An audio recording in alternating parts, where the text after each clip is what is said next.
ating pagsamba, mga kapatid, at paglilingkod sa Panginoon, walang naglingkod sa hari ng mga hari na napahiya. Kaya mga ka-daily life sharing, na-miss nyo ba ang daily life sharing? Now tayo ngayon ay magninilay, mag-aaral, at magbulay-bulay ng mga salita ng Diyos. At talaga naman kapag salita ng Diyos ang pag-uusapan, ay talagang abot langit, walang sagpo. Kasi alam mo bakit? Ang salita ng Diyos ay nagkatawang tao at namuhay sa piling natin. At dahil na nga nakapiling natin siya, meron bang masasagko o meron bang limitasyon? Wala. Kaya sinasabi ng salita ng Diyos, kapag nananiwala tayo sa Kanya, sabi ng Romans chapter 10, ay wala pong mapapahiya sa Kanya. So, kumusta na mga kaabangers? Hallelujah! Pagbati mula sa lahat. Pagbati sa mga kaabangers natin na laging nagsusubaybay. Salamat po sa inyong mga oras. Salamat po sa inyong mga pagbubukas ng inyong mga radyo o mga TV, pati radyo, no? Ang gandang propesiya yun, ha? Oo, yung pagpapalabas ninyo at pag-share, pag-subscribe, yung pagbibigay sa gawain ng Panginoon.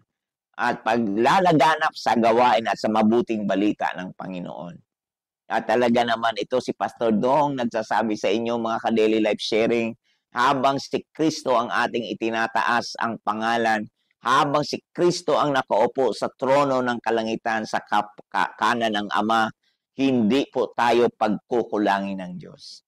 Totoo po yan kasi sabi ng Romans 10:13 na ang sinumang tumawag sa pangalan ng Panginoon ay maliligtas. Kaya po itong ating pag-uusapan ay resistance and surrender. Ito po ay patuloy na voluntaryong pong pagsishare ng kanilang life testimony ni Brother Nehemiah at ni Jeremiah. At talaga naman po, talagang sa kanilang pagninilay, sa kanilang encounter kay Lord ay gano'n na lamang. Na kinatagpo sila ni Lord, gano'n na lamang na sila'y inayos, binago, sininop ng Panginoon. Kaya po, hallelujah, o pagbati po mula sa mga taga-subaybay natin, kay Sheila Igueco Manuel, hallelujah, kay Pastor Donna Mark Pabian, ayan, pagbati po sa inyong lahat, kay Teixeira Hasarino, ayan, pagbati po sa lahat ng mga lingkod ng Diyos na patuloy na nagsusubaybay at patuloy nagsishare sa ating mabuting balita, no? Sa ating gawain na ito. At alam niyo po, palaganapin natin ang mabuting balita. From France, si Bea Dobiard, kumusta na dyan? At alam kong dumating ka na pala sa Pinas. Salamat sa iyong panahon. At kay John Paul Santos, ayun, sino pa ba dyan? Kay Volante Renato. Kumusta na, Renato? Brother, Pastor Renato. Kumusta na sa iyo dyan? Hallelujah. Patuloy kang pagpalain ng Panginoon. Hallelujah. At kay Sister Sally. Kumusta na dyan? At sino pa? Sister Wen. Ayun. Sino pa bang ating pagbabatiin dyan? Marami pa ba? Ayan. At sige, i-share lang natin si Pastor Elmer kay Beliania. Kumusta na po? Patuloy kang Pastor Elmer. Kumusta na po? Patuloy kang pagpalain ng Diyos dyan. Ano man ang iyong mga ginagawa ay pasaganain ka ng Panginoon. Bigyan ka ng karunungan na pasaganain. Kay Don Lasierda Azares. Ayan. Praise the Lord. Kaya nga po, ito yung ating pag-uusapan ngayon na kung saan ay kailangan natin makipagbaliyahan for supernatural. Kaya tinatawag na resistance kasi sabi ng Luke 17, di ba? Verse 1 na hindi po mawawala ang panggagalingan ng katisuran. Meron pong resistance. At isa pa sa Matthew 11:12, di ba? Hindi po maaalis ang panggagalingan. Hindi po maaalis ang walang katapusan na pakikipagbalyahan sa Matthew 11 verse 12. 'Di ba? Wala pong katapusan ang paghamon. Sabi doon, mula nang mangaral si Juan na tagapagbautismo hanggang ngayon, ang kaharian ng langit ay sa pilitang pinapasok ng mga mararahas. Meron po talagang mga mararahas. At sa pilitang pinapasok ng mga mararahas. Sabi doon, and from the days of John the Baptist until now, the kingdom of heaven has been treated violently, and the violent men take it by force. Kaya itong ano na to, itong balyahan na ito, itong resistance na ito ay composed into two worlds. Ito yung world from darkness, world of darkness, and world of light. Ito yung galing sa liwanag at galing sa kadiliman. Di po yan pwedeng magsamang dalawa na yan.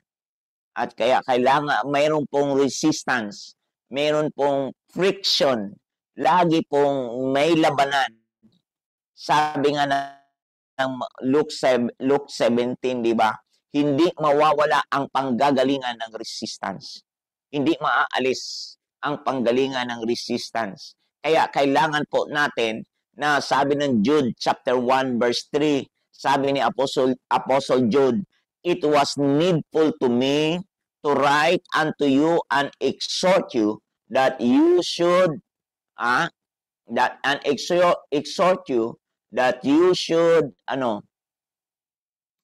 you should contend the faith which was once delivered to the saints. Sabi sa Tagalog, mga kaabangers, mga minamahal, ang nais ko sanang isulat sa inyo ang tungkol sa kaligtasang tinatamasa nating lahat. Ngunit nakita kong ang kailangang isulat sa inyo'y isang panawagan na inyong ipaglaban ang pananampalatayang ipinagkaloob minsan at magpakailanman sa mga banal. Minsan at magpakailanman sa mga banal. To contend your faith. Meron po talagang contending our faith. Ilaban ang pananampalataya. Sabi ni Pastor Elmer, sige lang Pastor Dong, keep on sharing. I claim it po, Pastor. Keep on sharing po. Napapalakas po kami ng Word of God. Totoo po yan. Diba? Sabi nga contend. Earnestly contend. Sabi ng English Bible. Earnestly contend. Sabi doon ay panawagan na inyong ipaglaban ang pananampalatayang ipinagkaloob. Inyong ipaglaban, earnestly, siksikan, porsigihan, ipaglaban ang paniniwala kasi meron hong resistance. Meron hong balyahan sa spiritual world. Kaya nga sabi ng Ephesians 6, we wrestle not against flesh and blood. Ang ating labanan ay hindi po laban sa laman, kundi ito'y mga spiritual darkness. Kaya nga ito'y panawagan, earnestly contend. Panawagan na inyong ipaglaban ang pananampalataya. Ang ibig sabihin ng earnestly contend means to struggle. Earnestly contend means to compete the prize. Compete for a prize. Kasi ito'y parang atleta na ang tinutumbok ay yung premyo sa kanyang harapan. So kailangan mo tong ipaglaban. Bawat mananampalataya ay meron na bukas na ang supernatural access sa atin. Bukas na bukas yan. Bakit? May access tayo sa Romans chapter 5 verse 1, di ba? Na binuksan na ng Diyos ang kanyang kalangitan sa ating lahat. Pinatawad niya na tayo. Sa mga nagsisi, pinatawad na ng Panginoon. Sa mga nagsisi, humingi ng tawad, sumuko sa Kanya, ay pinatawad na ng Panginoon. At dahil sa Kanyang kapatawaran, binuksan niya ang langit sa ating lahat. Access for supernatural. The Lord opened the access, supernatural resource of God. Supernatural resources of God. Binuksan yan para sa iyo. Binuksan yan anumang business ang iyong bubuksan. Binuksan yan. Kaya nga meron na kayong personal breakthrough na yung labanan mo, panalong-panalo ka na. Sa labanan mo sa iyong sarili ay meron ng pangako si Lord na sa mga latay niya, ikaw ay gumaling. Sa mga latay ni Jesus, by His stripes we are healed, sabi ng 1 Peter. By His stripes we are healed. Meron ka ng deliverance. May kalayaan niya. To those who are freed by the Son of God, they are free indeed. Yung pinalaya ng anak ay pinalaya nga sila. Kaya nga po, dahil sa kanyang kalayaang binigay sa atin ng Panginoon, hallelujah, tayo po ay mayroong kapayapaan sa piling ng Panginoon. Kaya nga po sa Romans chapter 5 verse 2, dahil sa access na yan, ay binuksan ni Lord ang supernatural access of God to you. Hindi papayag ang Panginoon na hindi kanya pagpalain. Di papayag mga ka-daily life sharing, mga ka-DLS, hindi papayag si Lord na di kanya pagpalain. Kaya sabi nga ng salita ng Panginoon, wala kang ibang gagawin kundi ilaban mo yung paniniwala na yan. Ilaban mo ang paniniwala na yan. Ilaban mo ang iyong pananampalataya. Ilaban mo yan, mga kapatid. Ilaban mo yan. Kaya sabi ng Gawa chapter 4 verse 30, iunat ninyo ang inyong kamay upang mapagaling at loobin ninyo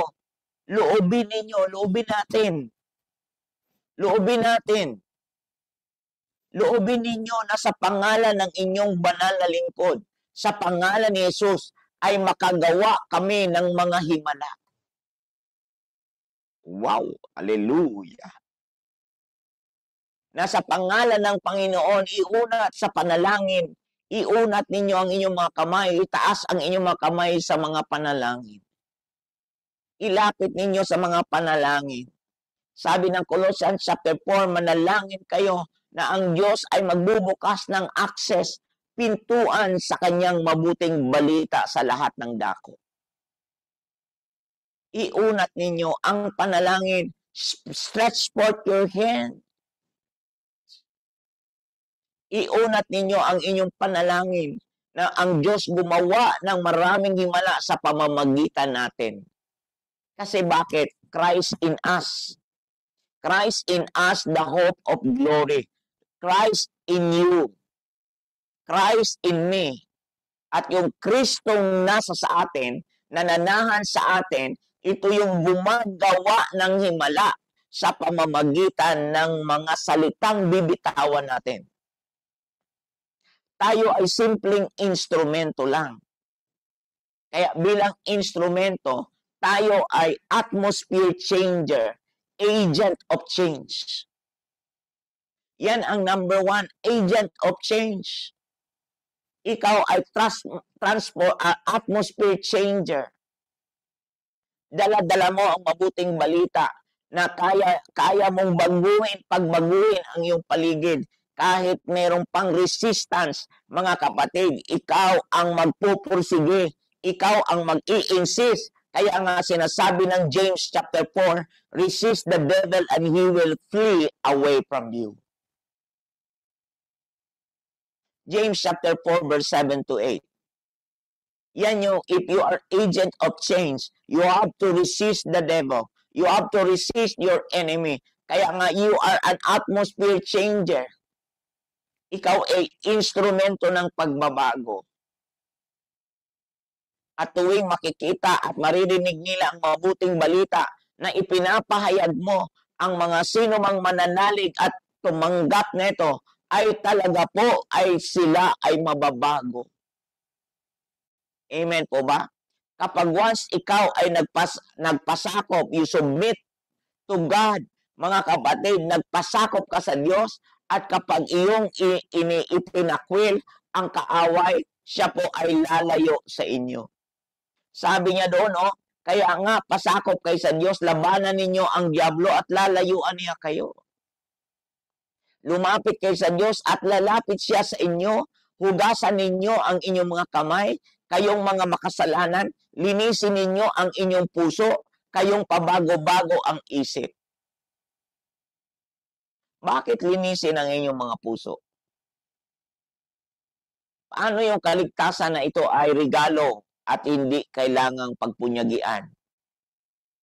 Ang linisin na yung puso, kundi ang ibig sabihin ninyo nito, kundi yung pagkatapos kang pinatawad, pagkatapos kang niligtas, pagkatapos ikaw ay tinubos ng dugo ng Panginoong Hesus, pagkatapos naranasan mo ang kaligtasan, kailangan mong magpatuloy sa paglakad sa gawain ng Panginoon. Patuloy ka nang maglakad sa gawain ng Panginoon, lakaran ang pangitain, lakaran ang katuwiran ng Diyos. Kaya sinabi niyang, linisin ninyo ang inyong mga puso. Ibig sabihin, huwag niyong papayagang pumasok dyan muli ang galit, puot at sama ng loob. Pinatawad na kayo sa inyong mga kasalanan.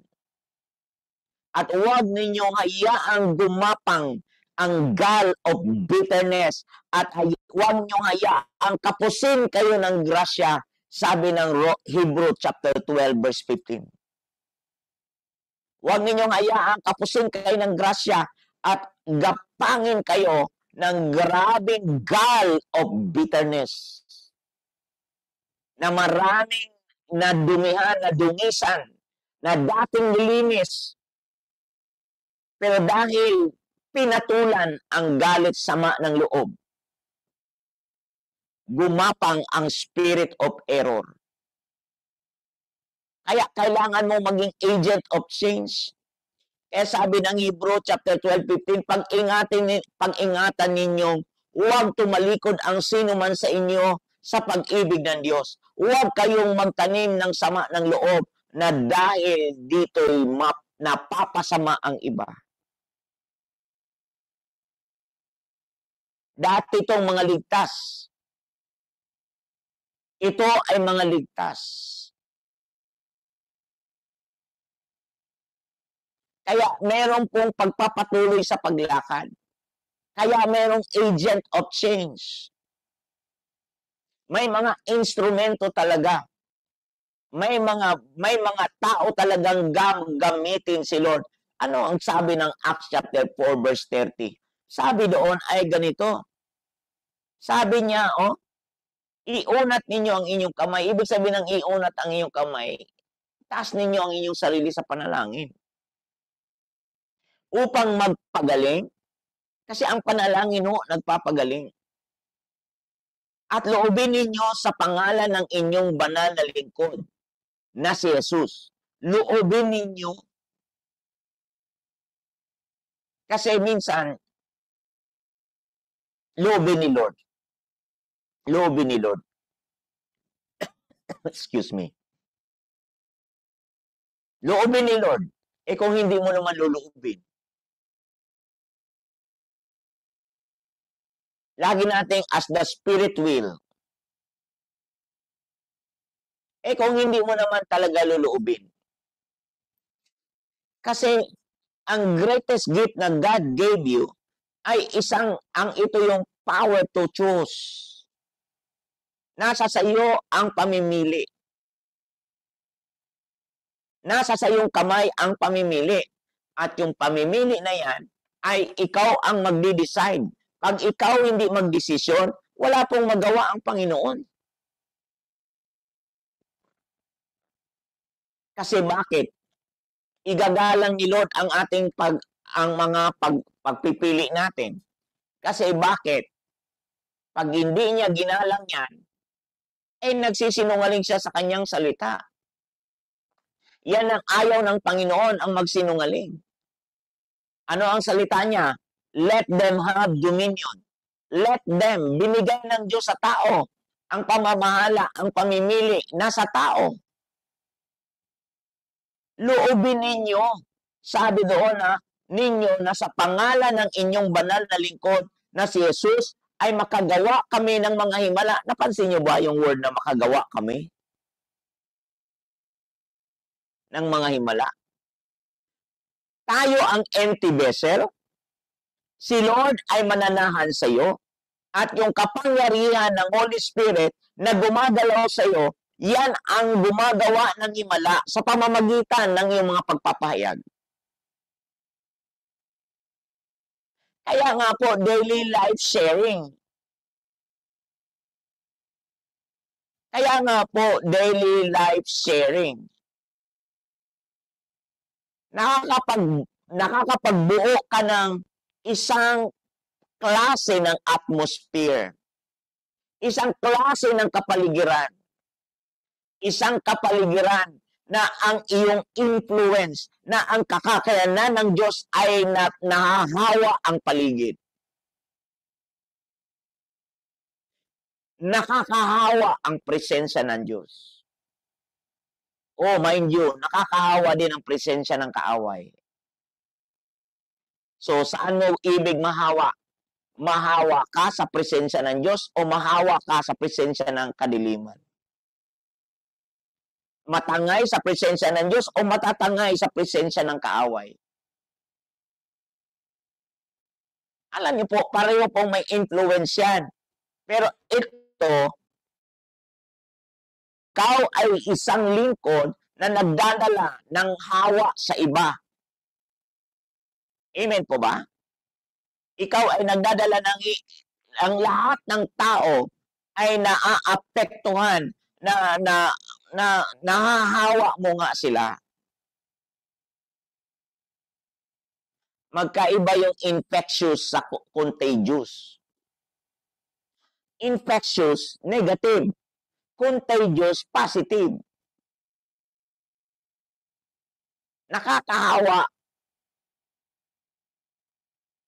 Kaya yung infectious na yan, yung na-infect ang iba, pag nakagat nitong mali na to, mas masama, nagiging masama din. Kaya kapag ikaw ay merong espiritu na nakakahawa na galing sa Diyos, ay nako, maniwala ka. Nakakabighani ka. Yun, magandang word, bighani.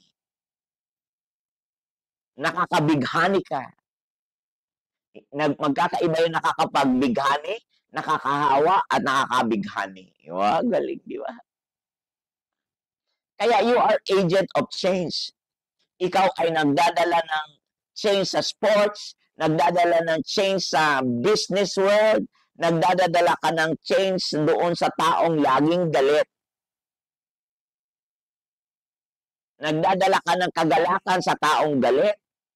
Nagdadala ka ng katiyakan o kasiguruhan o kalakasan sa taong may inferiority complex.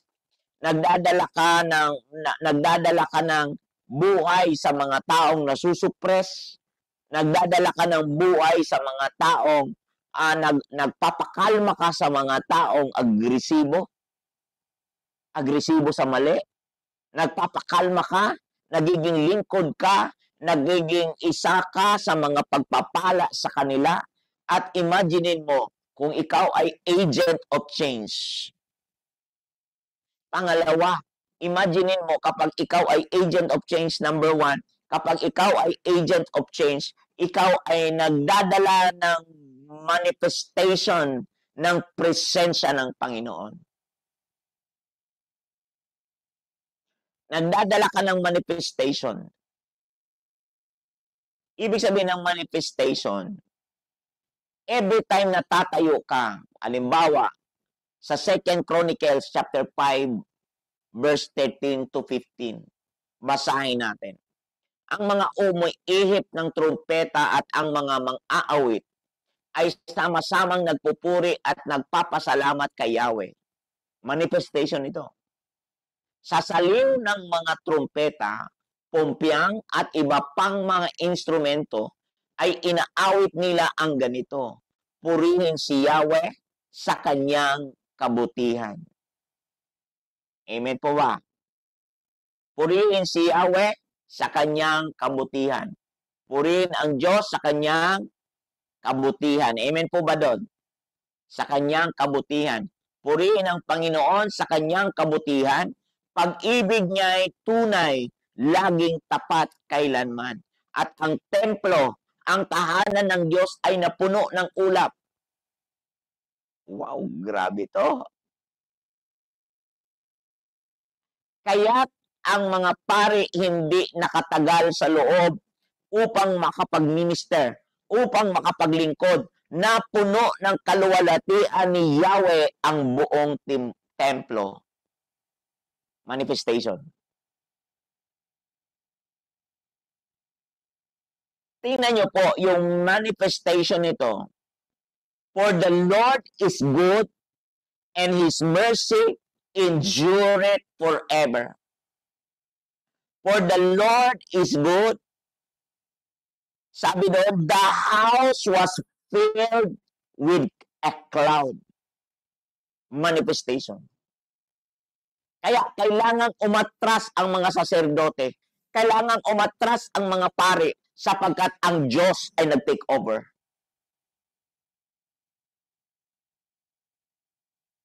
Sapagkat ang lugar ay na-consume ng presence ni Lord. Manifested presence of God. Ikaw ay dala-dala ang mabuting balita. Hindi ka lang agent of change, kundi ikaw mismo ay dala-dala mo ang mabuting balita. Ang ibig sabihin, you are the living proof of His gospel.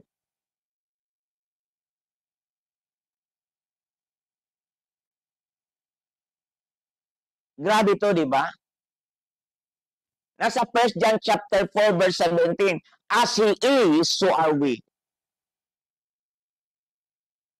As He is, so are we. Kung ano ang laman ng puso mo, yun ka maging.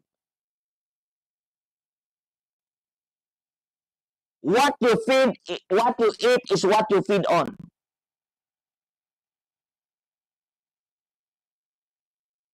Ulit, mali yata yun, sorry. What you are is what you feed on.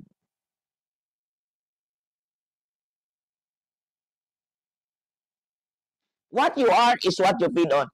Kung ano laging kinakain mo, halimbawa, kumakain ka ng mantika, ano ang magiging itsura mo? Magmamantika ka. Kain ka ng taba, ano magiging itsura mo? Tataba ka.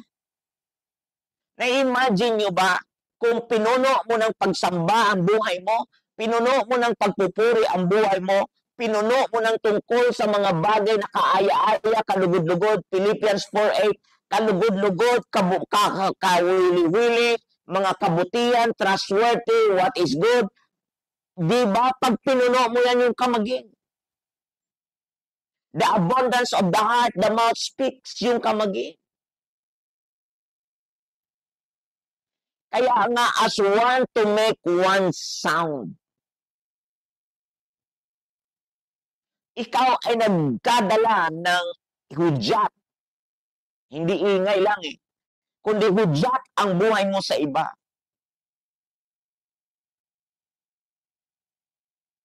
Naging hudyat ka ng pagpapala. Bawat sinasabi mo, di ka pa nagsasalita, yung gawa mo ay maliwanag na salita na gumagalaw, manifestation.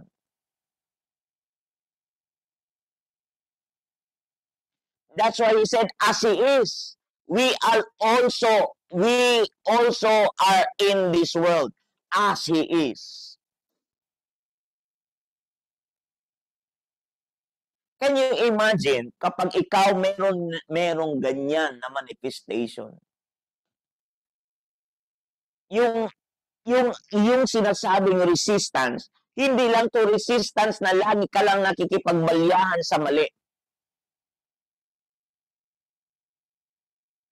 Kundi ang iyong buhay mismo, ebidensya na para itulak palayo ang masamang gawain ng Panginoon.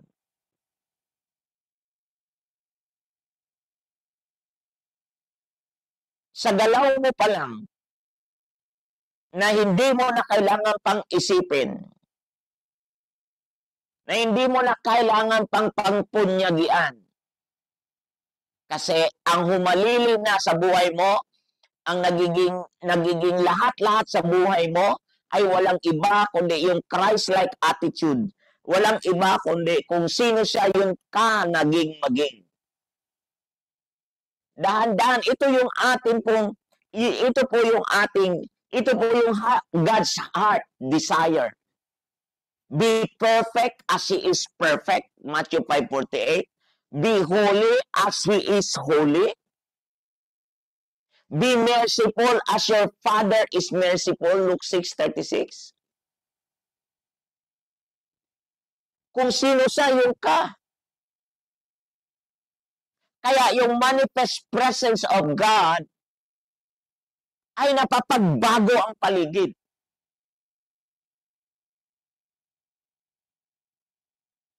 Luke 6:36, be merciful as your Father is merciful.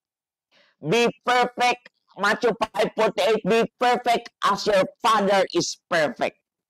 Huwag nating laging idahilan na nobody's perfect. Minsan, palusot na lang yan. Yes, totoo, nagkakamali. Pero yung pagiging born again, yung spirit na kaisa ni Kristo, pure po yun. Wala pong bahid dungis doon. Kasi ay nilinis ito ng dugo ng Panginoong Hesus. It was sanctified by the Holy Spirit. Pag sinabing sanctification, pag una niyan ay pag-surrender mo, nandoon ang justification, di ba? Sunod po ay sanctification. Nung ikaw ay una, redemption. Sunod, justification. Sunod ay sanctification. Ano po itong sanctification? Itong salitang sanctification, may God, sabi ng 1 Thessalonians 5:23-24, may God sanctify your whole being. Your spirit, your soul, and your body. Tagus-tagusan yun, spirit, soul, and body.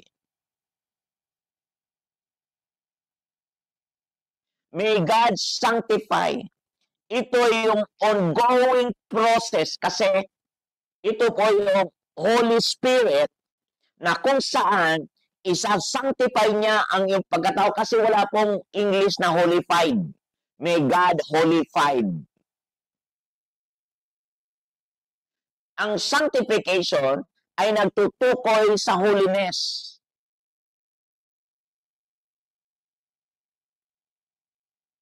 Kaya after redemption, sunod ay justification, at sunod ay sanctification. Pagkatapos kang nailigtas at kasunod ay napatawad, sunod po ay sanctification. Like for example, yung anak mo na maliit pa, alam ba ng bata na anak mo siya? Dahil maliit pa siya? Hindi po. Pero maliwanag na anak mo siya. Alam ba ng bata na tagapagmana siya? Hindi rin po. Pero ito ang guarantee. Anak mo siya. Nang tayo ay nagkasala, naging anak tayo ng pagkamasuwayin, sabi ng Ephesians 2. Nang dumating si Jesus, nagbubo ng dugo niya sa krus sa Kalbaryo, at sa kanyang pagbubo ng dugo sa krus sa Kalbaryo, ikaw ay nilinis at pinatawad.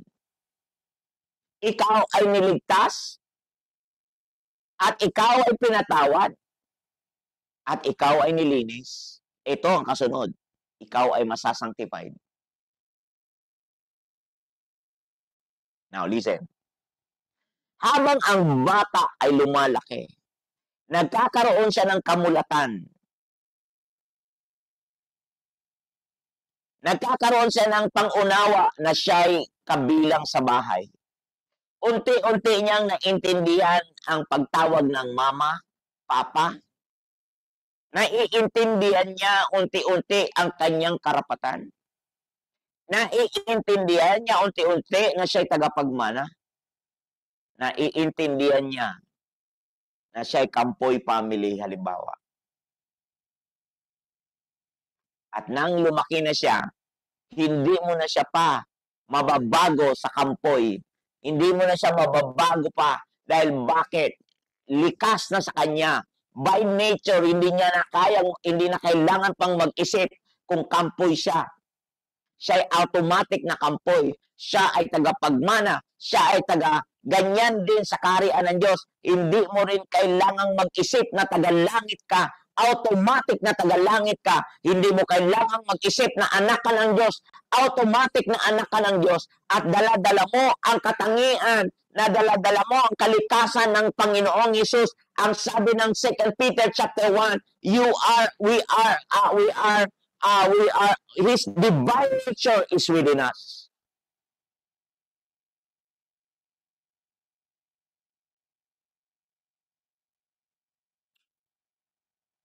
Grabe yan, alam nyo? You need not to strive for it. You need not to, hallelujah. Gayan din ang taong the manifested presence of God. Yung nasa sa iyo ang presensya ng Panginoon, ang presensya na yan ay hindi po dahil na pinagpunyagian mo, kundi yung presensya na yan, bibigyan kanya ng lakas upang makagagawa sa pinaggagawa ni Lord. You are created, Ephesians 2:10, you are created in Christ Jesus for good works. First, you are created in Christ Jesus. Kasunod ay for good work. Yan po yung holiness na sinasabi. Where you need not to strive for good work. Kaya nga sabi ng 1 John 5:3 na ang pagsunod sa Panginoon is not a burdensome. Hindi mahirap siyang sundin. Kasi why? Nasa sa iyo ang kanyang divine nature. Ang isda, hindi kailangang magpupunyagi paanong lumangoy, siya'y kusang lumalangoy.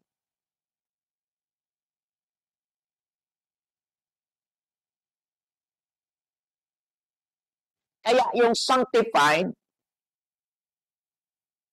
ay isang klase, nasa Hebrew 12 ito na kapag wala ka nitong holiness na ito, hindi ka makakabahagi. Kung wala itong discipline na to, isa tong disiplina na to, kung wala itong disiplina na to, hindi ka makakabahagi sa kabanalan ng Diyos. Ang sanctification, may kasamang disiplina. Kakambal ng disiplina. Kaya no discipline, no future. No honor, no future.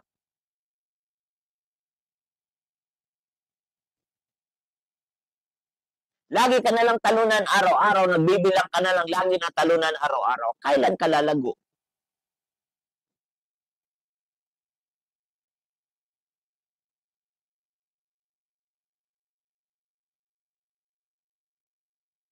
Ilang taon ka nang laging dumadalo sa gawain ng Diyos?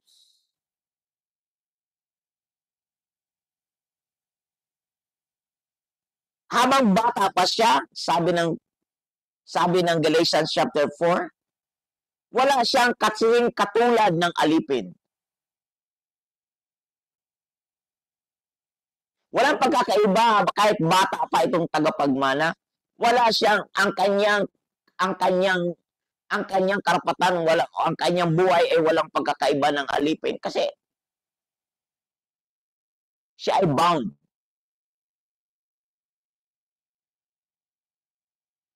Pero siya ay nilagay ng setman at nilagay yung father or parents na nakaset ang iyong time hanggang sa mag-mature ka, maporma hanggang sa maging tagapagmana ka.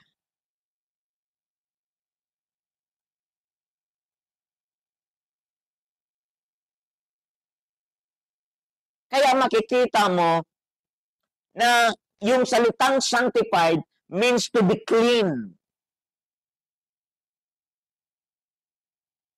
To walk a lifestyle with the Lord. A Christ-like attitude nandoon nakapaloob sa buhay mo.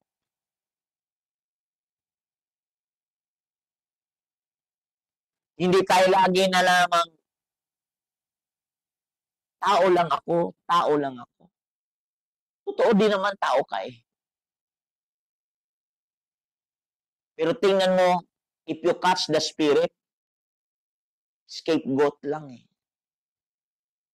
Palusot lang sa halip na magsisi. Lalo pa nilagyan niya ng pader ang sarili para wag magbago. Imbis siya ay magkaroon ng pagkakataong magbago, lalo niyang hinarangan ang sariling tao lang ako. Kapag hindi mo napagtagumpayan ang labanan na yan sa sarili mo at pag hindi mo pinayagan si Kristo Jesus buong-buo sa buhay mo, ang labanan mo walang katapusan.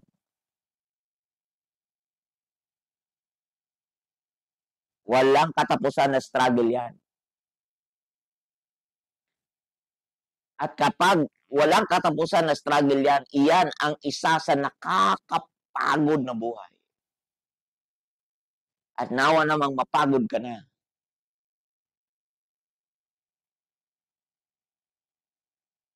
Para sabihin mo, Lord, kailangan kita. Wow, di ba? Nawa naman mapagod ka na. Huwag mo hintayin na dumating ka sa punto na may mangyari muna, kundi ang aking laging panalangin, Lord, pagurin mo na sila. Kaya binabanggit ng Bible sa 2 Chronicles chapter 5 verse 13, they sing as one. Meron pong sound as one. Meron tinatawag na one spirit, 1 Corinthians 6:17, di ba? The one who joined to the Lord, they are one spirit with Him.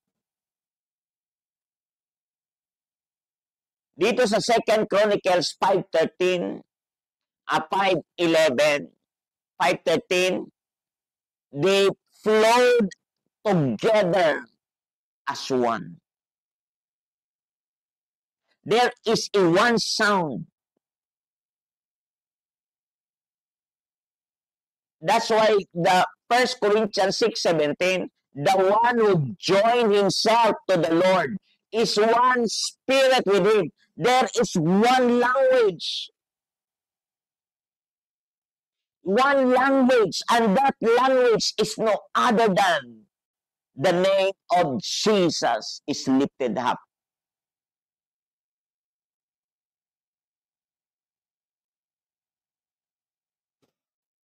Merong language ang Panginoon. Merong pagpapala si Lord. Meron siyang gagawin sa iyong buhay. Meron siyang, ay nako, maniwala ka. Magugulat ka na lang. Isang araw, hindi mo na kailangan pang magpagod para yumaman. Ay talaga yung poverty na yan, sumpa yan eh. Ang kahirapan, sumpa po yan. Marami na ngayong masipag hanggang ngayon. Mahirap pa rin. Kasi hindi nila alam na ang kahirapan ay sumpa. Iisa lang ang sagot ng sumpa ng kahirapan. You need to join yourself. Join to the Lord yourself. You need to agree with God. You have to choose Him. Aalisin niya ang kabigatan. Aalisin niya yung nakadagaan sa buhay mo. Aalisin niya ang mga bigat sa buhay mo. Aalisin niya ang mga burden sa buhay mo. Aalisin niya ang nagpapahirap sa iyo, yung law of the spirit of sin and death. Romans 8:3. Romans 8:2.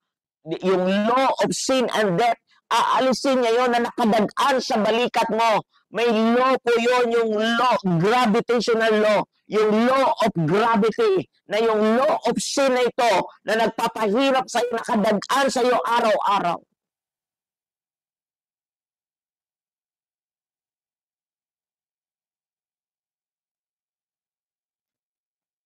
Papalitan niya ng law of the Spirit of life in Christ Jesus. Law din yun. Dalawang law yan. Law of sin and death and law of the Spirit of life in Christ Jesus.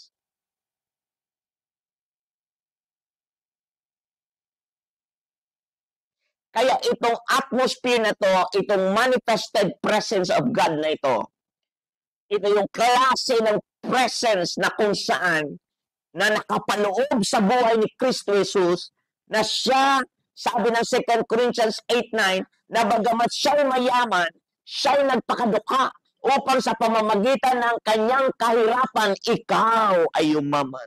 Wow, hallelujah, grabe talaga.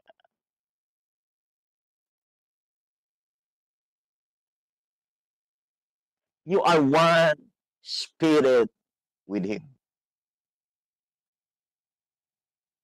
Sabi ng Romans 8:11, na kapag ang Espiritu niya nananahan sa iyo, yung Espiritu din na yan ang siyang mag-aangat sa iyo. Siyang mag-aangat sa iyo, magpupropel ang buhay mo.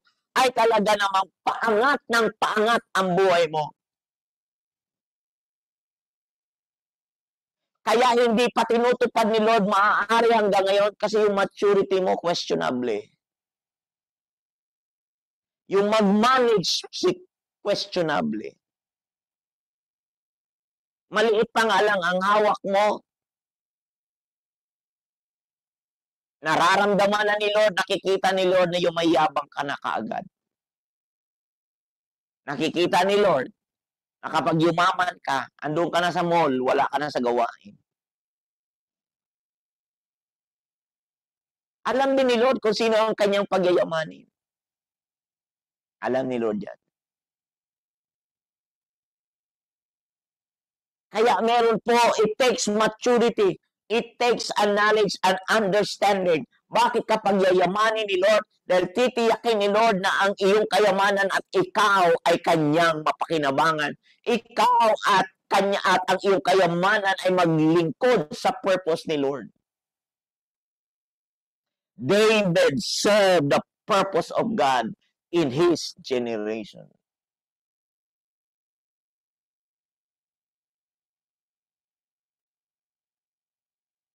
Yan po yan.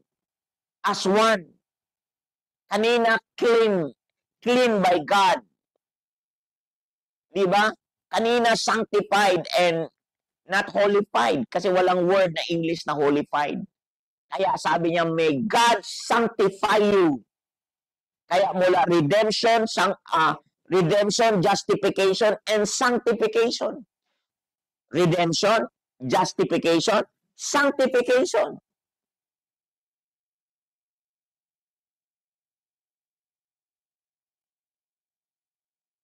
Sanctified speaks about your holy walk. Spirit, soul, and body. Hindi lang ito bagong buhay. Maraming binagong buhay dahil tinakot ng doktor.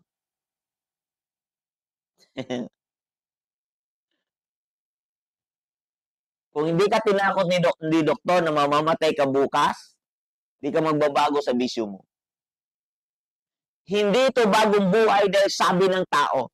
Itong bagong buhay na ito ay buhay ng tinanggap mo si Jesus, pinatawad ka sa iyong mga kasalanan, nilinis ka niya, at pagkatapos kanyang nilinis, ikaw ay na-justified, pinatawad ka, at ngayon ay papunta ka na sa tinatawag na sanctification. Process, ongoing to perfection, ongoing to holiness, ongoing to. Kaya nga, from strength to strength, from holy, from Glory to glory. From faith to faith. Kaya makikita nyo po na ang Diyos talaga interesado na ayusin ka. Ayusin tayo. Para hindi tayo lagi napapahiya. Kaya sabi ng 2 Chronicles 5:13, sila ay nagpupuri sa Panginoon. Nagpupuri sa Panginoon, yan, umiihip ng trumpeta at ang mga mang-aawit ay sama-sama, iisa no, sama-sama, as one. Merong unison doon, as one na nagpupuri at nagpapasalamat kay Yahweh. Ito yung word na nagpapasalamat kay Yahweh. They praise the Lord with all thanksgiving. Yung thankfulness na yan ay isa yan sa ating mga litanya pag once kinatagpo ka kay Lord. Merong gratitude. Ang taas ng attitude of gratitude. Ang lutong ng taas ng pasasalamat. Lord, thank you! Ang lalim ng pagpapasalamat.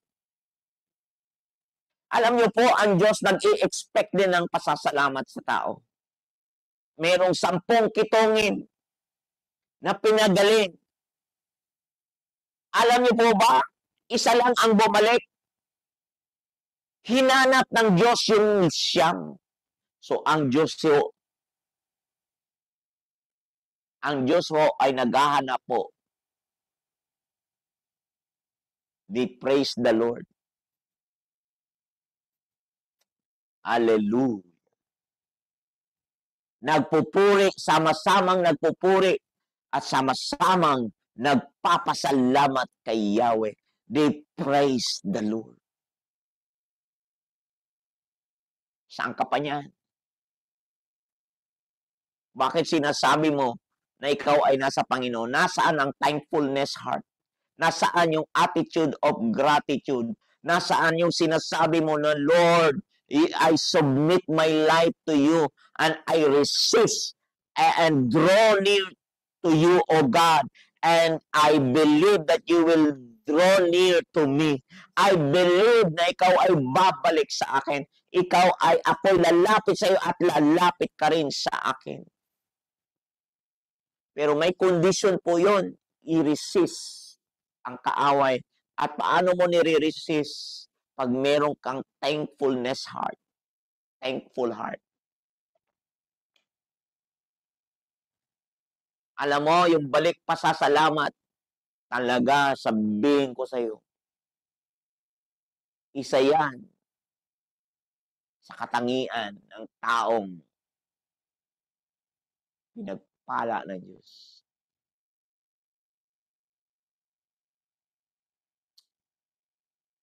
Hindi maaari na ang tao pag pinagpala ay hindi marunong magpasalamat. Hindi po. Yan, obedience, submission, and faithfulness, pasasalamat nyo yan sa church. Alam mo ba, magpasalamat ka sa Diyos.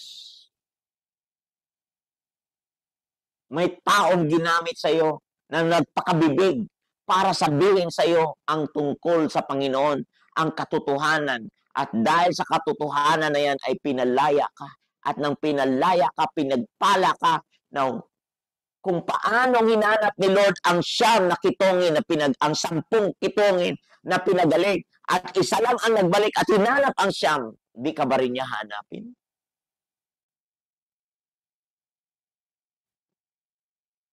Di ka rin ba niya hanapin? Hello to that.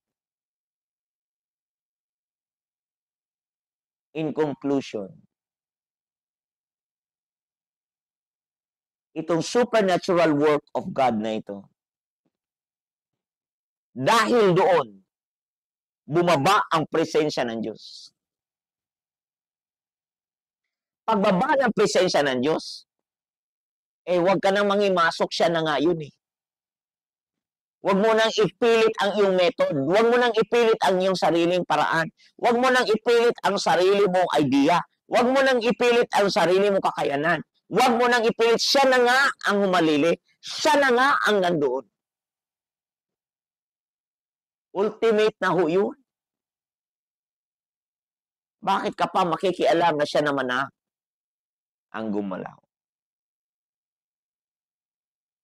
Kaya ang ginawa ng saserdote, ang ginawa ng mga pare, umalis sila, umatras sila sa 2 Chronicles 5:14. They could not stand.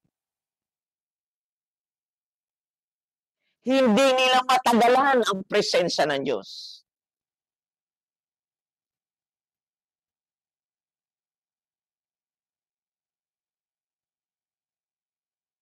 Kaya maraming tao nagkakaroon ng slain in the spirit.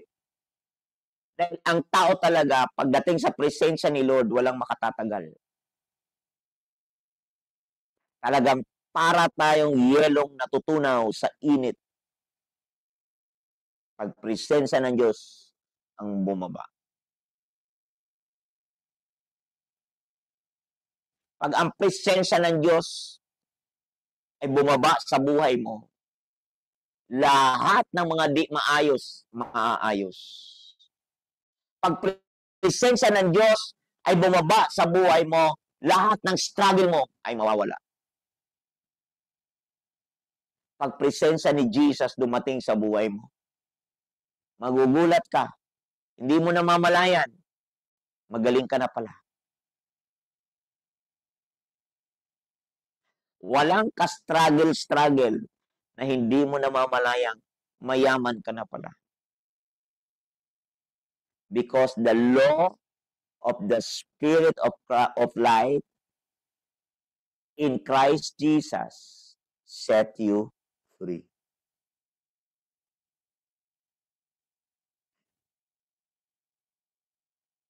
Faith has a law. That's why faith is now.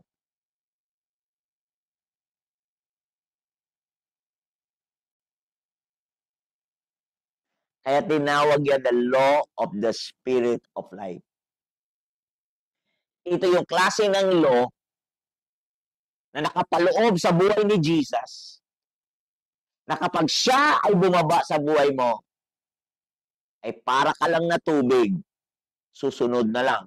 Pag nilagay sa baso, pag ibinuhos siya, wala siyang reklamo, kundi ang sumunod pag ang baso binuhos ka. Huwag ka nang kumapit. Hindi ka makakapit.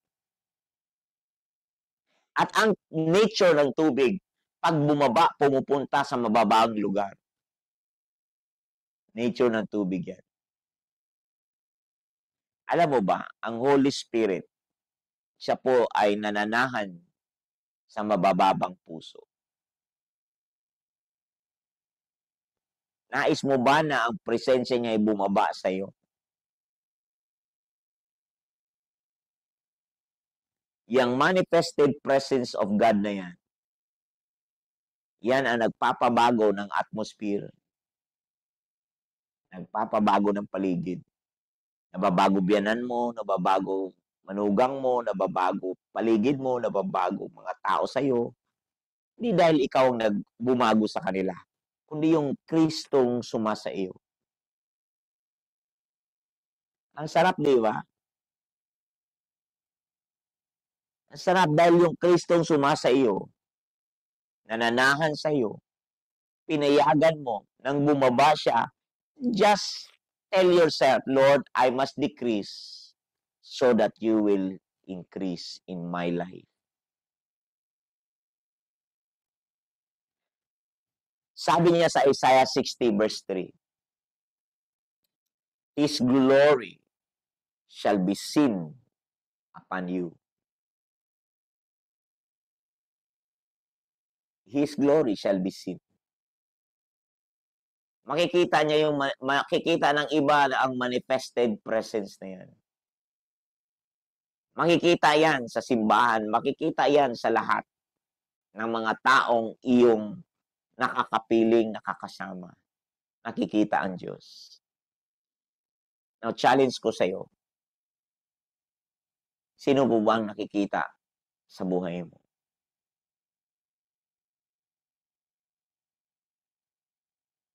Pag pinag-usapan ang tungkol sa buhay mo, ano kaya ang sinasabi nila? Pangatlo kong tanong, paano mo ba nakikita ang sarili mo from the perspective of God?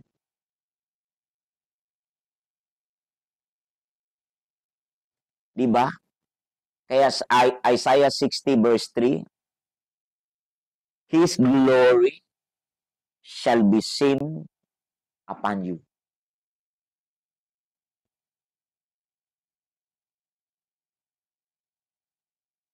Salaminin natin. Paano mo ba nakikita ang sarili mo ayon sa pananaw ni Lord? Ayon sa sukatan ni Lord? Ayon sa salamin ni Lord? Paano mo ba nakikita ang sarili mo ayon sa buhay ni Kristo Jesus?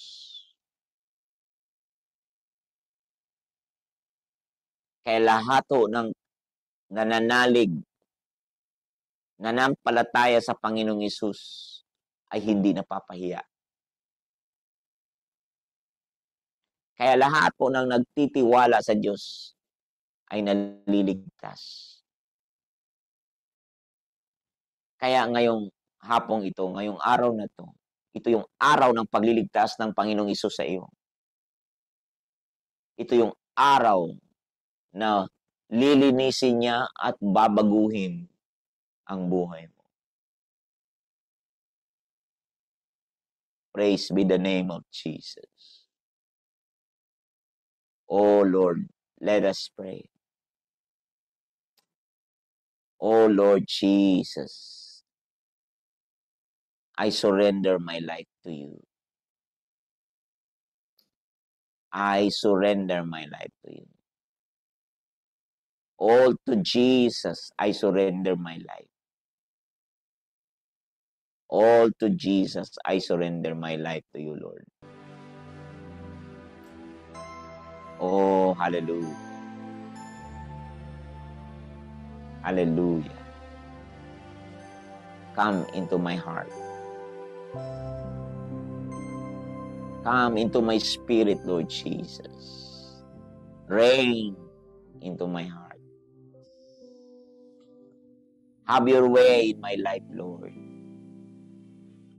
Oh, glory to you, Lord Jesus. I bless your holy name. I glorify your holy name, Lord Jesus. Come. Come, Lord Jesus, come. Come into my heart and have your way. Oh, Holy Spirit, continue to reveal the heart of the Father through Christ Jesus in my life. Oh God, hallelujah. Thank you, Father God. Thank you. Salamat sa kaligtasan. Salamat sa kapatawaran. At salamat sa kakayanang makapamuhay ng may kabanalan. Salamat, Lord, sa buhay mo, Panginoong Hesus. Salamat, Lord, sa buhay mo. Salamat, Lord, na pinagpala mo ang mga nakikinig, mga nanampalataya, mga nanonood, pinagpala mo ang lahat. Salamat, Lord, sa abot-abot mong pagpapala.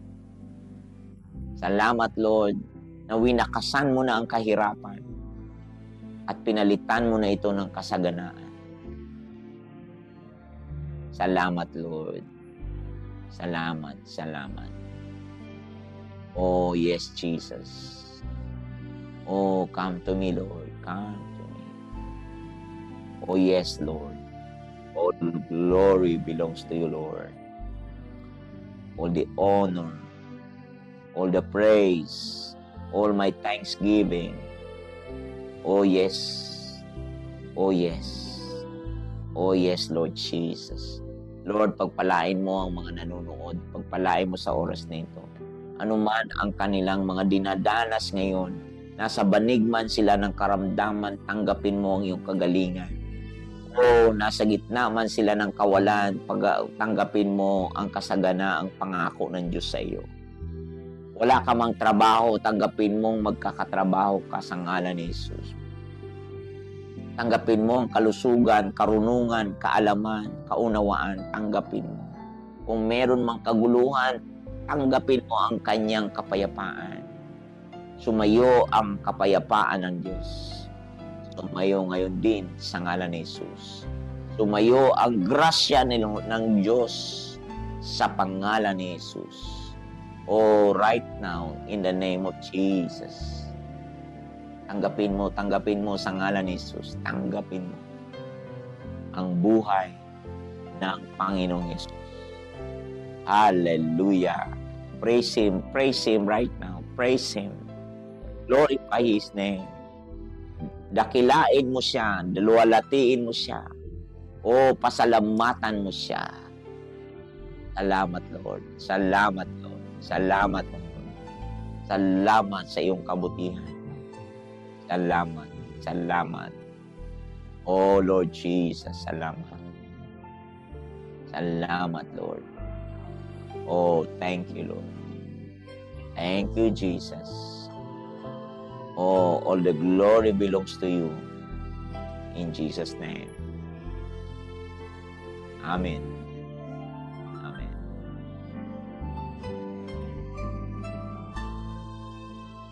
Oh, mga kaabangers, salamat po.